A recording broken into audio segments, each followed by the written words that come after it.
Olá pessoal, tudo bem? Vamos dar sequência aqui aos nossos estudos dos impostos da União. Vamos tratar do imposto de exportação. É um tributo sobre o comércio aduaneiro muito importante para a União, assim como o imposto de importação. Por quê? Todo país desenvolvido participa do comércio internacional com muita força. Exemplo, Estados Unidos, China, Alemanha e tantos outros países. Uma economia próspera, com certeza, é uma economia exportadora, uma economia que tenha indústria forte, sobretudo tecnológica, e que exporta para o exterior os seus produtos e mercadorias. Todo país pretende conseguir uma boa parcela do comércio internacional. E para isso, obviamente, que precisa exportar produtos ou mercadorias. Não exportar tributo, porque o comércio internacional quer mercadorias ou produtos, mas não quer tributos. Vocês vão perceber ao longo de nosso curso porque a Constituição Federal faz algumas desonerações tributárias quando se envolve o comércio exterior. É dentro dessa lógica. Exporta-se mercadoria ou produto e não tributo. Por que isso? Para que o comércio exportador, no caso brasileiro, tenha competitividade no plano internacional. Porque os outros países desenvolvidos e os subdesenvolvidos também, países em desenvolvimento, fazem assim.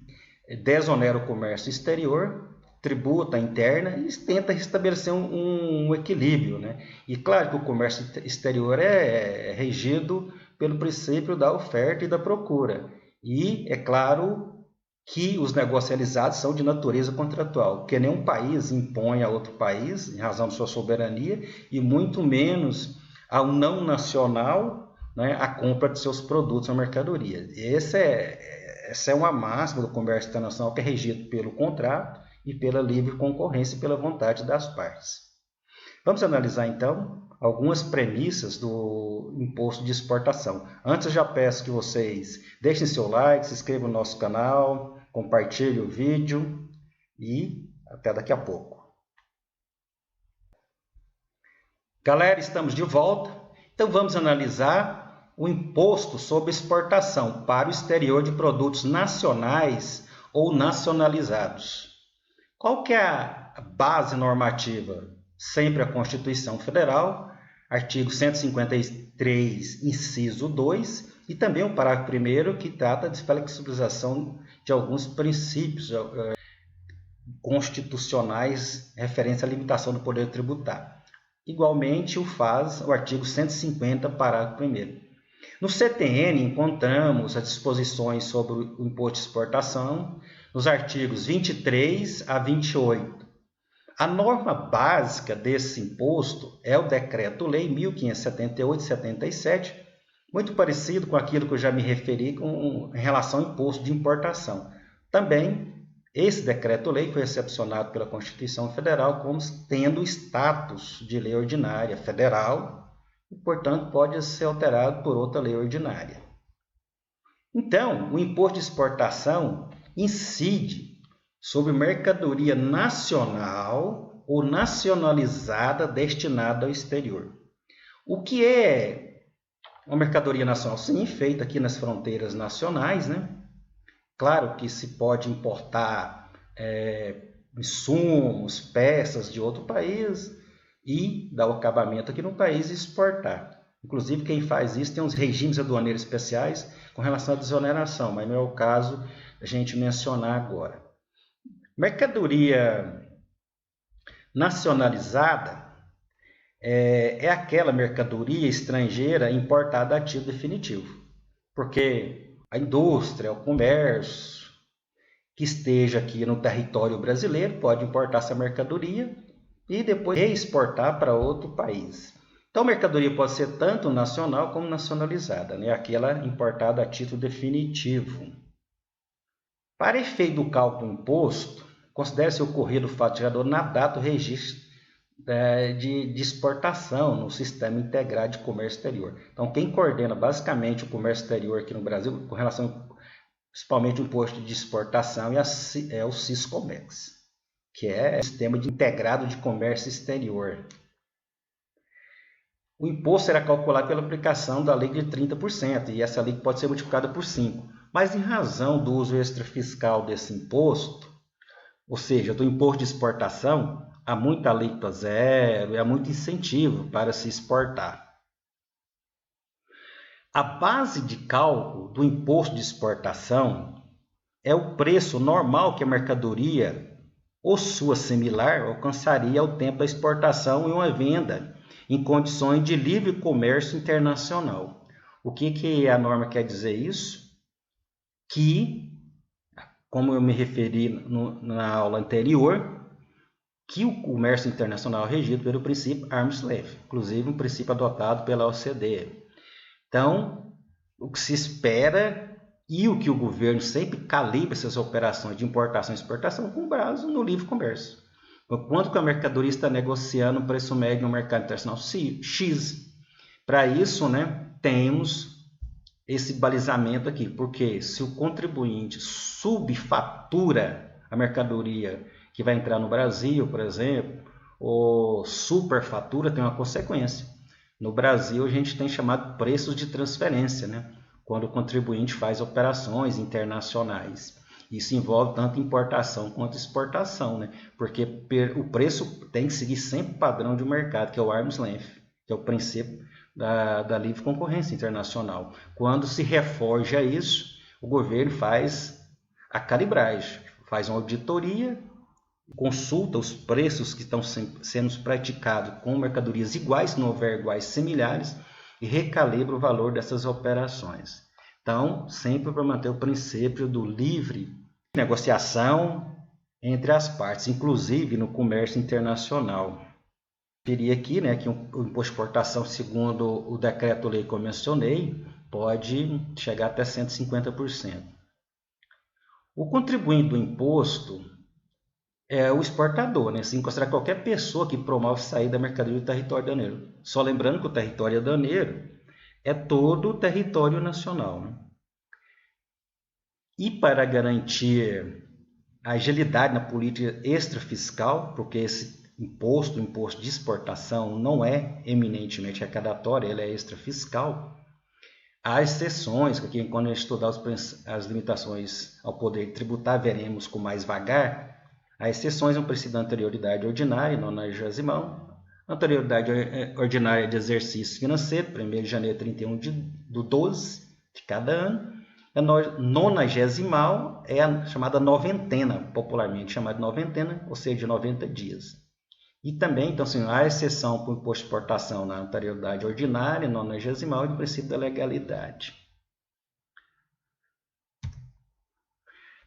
No que tange a infrações, também temos aquelas, perda de perdimento de veículo, mercadoria, perdimento de moeda, multa, sanção administrativa.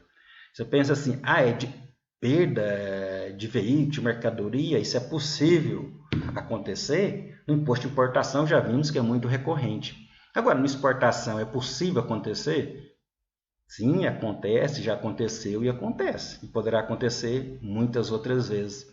Eu me lembro de um caso de um político famoso que perdeu seus diamantes exportados irregularmente. Vez ou outra a gente vê muita gente exportando ouro, principalmente em veículos, ou seja, em aviões de pequeno porte. Isso é recorrente na imprensa brasileira, é só a gente consultar que a gente vai constatar que realmente essas infrações ao comércio exterior, no que tange à exportação, também acontece.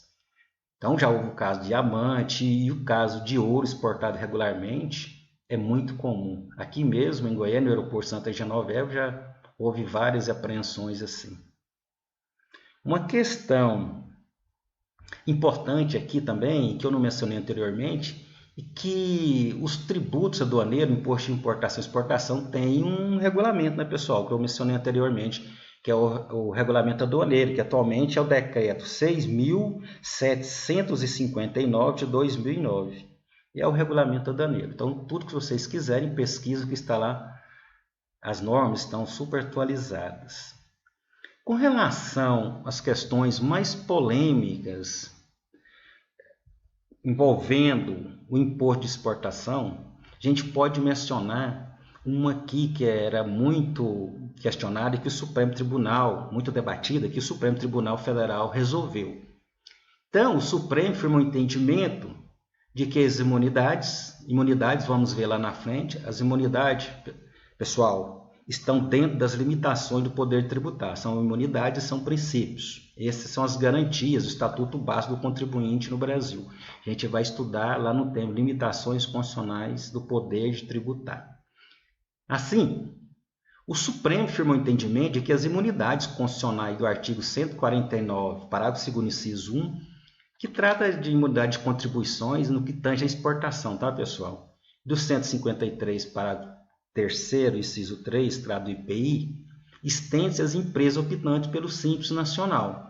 Olha que legal, porque o Simples Nacional, regido atualmente pela Lei Complementar 123, é um regime optativo para as empresas que faturam atualmente R$4.800.000.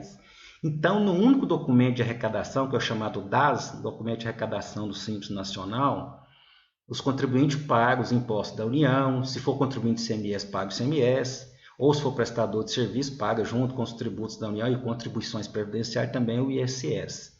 Então, um regime simplificado, né, que, na maioria dos casos, é benéfico aos contribuintes. O Supremo decidiu, então, que aqui no Simples Nacional, essas imunidades com relação à exportação, que diz respeito ao nosso tempo, se aplica ao pessoal do Simples Nacional. Assim como imunidade também, gente, no Simples Nacional se aplica no âmbito interno, porque o Simples Nacional incide sobre receita bruta dos contribuintes. Aí você só pode excluir dessa receita bruta, regra geral, as imunidades. Então, o Supremo decidiu que nas exportações envolvendo esses casos específicos, incide imunidade.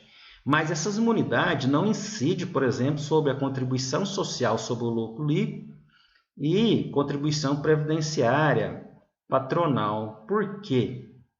Essas bases são diversas da previsão da norma constitucional. Então, você tem receita de exportação, que é um caso, e a contribuição social sobre o lucro líquido. Está no Simples Nacional? Está, desde que seja tributação interna. Na internacional, envolvendo o comércio exterior, não, porque tem essa regra específica aqui do artigo 149, parágrafo 2º, que diz que as contribuições sociais e de intervenção no domínio econômico que trata o CAP, que é o artigo 149, não incidem sobre as receitas decorrentes de exportação. Então, por que a contribuição social sobre o lucro líquido não entra aqui? Não entra porque elas são diferentes das contribuições sociais e de intervenção no domínio econômico. Por exemplo, intervenção no domínio econômico, contribuição para o SESC, SEBRAE, etc. Tá? Essa é uma questão importante que ajuda os contribuintes também.